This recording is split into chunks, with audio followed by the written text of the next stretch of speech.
বিসমিল্লাহির রহমানির রহিম। Hello everyone, আসসালামু আলাইকুম। আশা করি সকলে ভালো আছেন। তো আজকে আবারও আমরা আল ইহসান ফাউন্ডেশন থেকে একটা অনুষ্ঠানের আয়োজন করা হচ্ছে। দেখতে পাচ্ছেন এখানে আমরা ইফতার আয়োজন করতেছি। কারণ হচ্ছে যে আমরা আল ইহসান ফাউন্ডেশন থেকে আমাদের রমজান ভিত্তিক কার্যক্রমগুলা চালু করে দিব ইনশাআল্লাহ।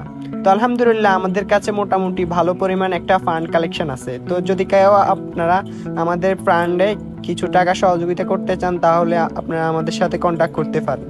আলহামদুলিল্লাহ আজকে আল ইহসান ফাউন্ডেশন থেকে আমাদের ইফতারের ব্যবস্থা করা হচ্ছে।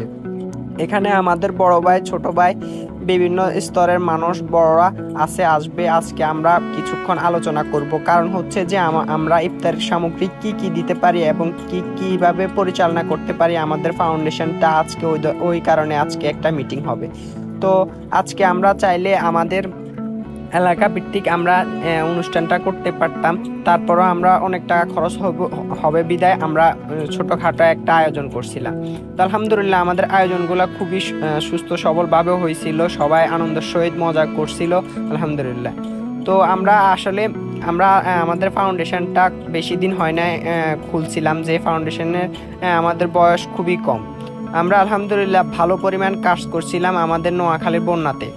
তো সবাই আমাদের ফাউন্ডেশনের জন্য দোয়া করবেন, আমাদের ফাউন্ডেশনের পাশে থাকবেন, আমাদের জন্য দোয়া করবেন যাতে করে আমরা এই ফাউন্ডেশনটা অনেক দূর পরিমাণ এগিয়ে নিয়ে যেতে পারি। তো আলহামদুলিল্লাহ আমরা চেষ্টা করি আমাদের ফাউন্ডেশনটা আলেমের মাধ্যমে আমরা সকল মিটিং সকল কিছু হ্যান্ডেল করার জন্য। আলহামদুলিল্লাহ আমাদের আলেম না থাকলেও আমরা আমাদের হাফেজ এবং কি বড়রা যেভাবে ডিসিশন দেয় ওইভাবে আমরা কার্যক্রমগুলো চালিয়ে যাই। দেখতে পাচ্ছেন এখানে আমাদের মাদ্রাসার স্টুডেন্টরাও আছে, ওদের থেকেও আমরা মতামত নিই এবং কি আমাদের বড় ছোট সকল মেম্বার থেকে আমরা আলোচনা করে আমরা আমাদের কার্যক্রমগুলো চালিয়ে যাই।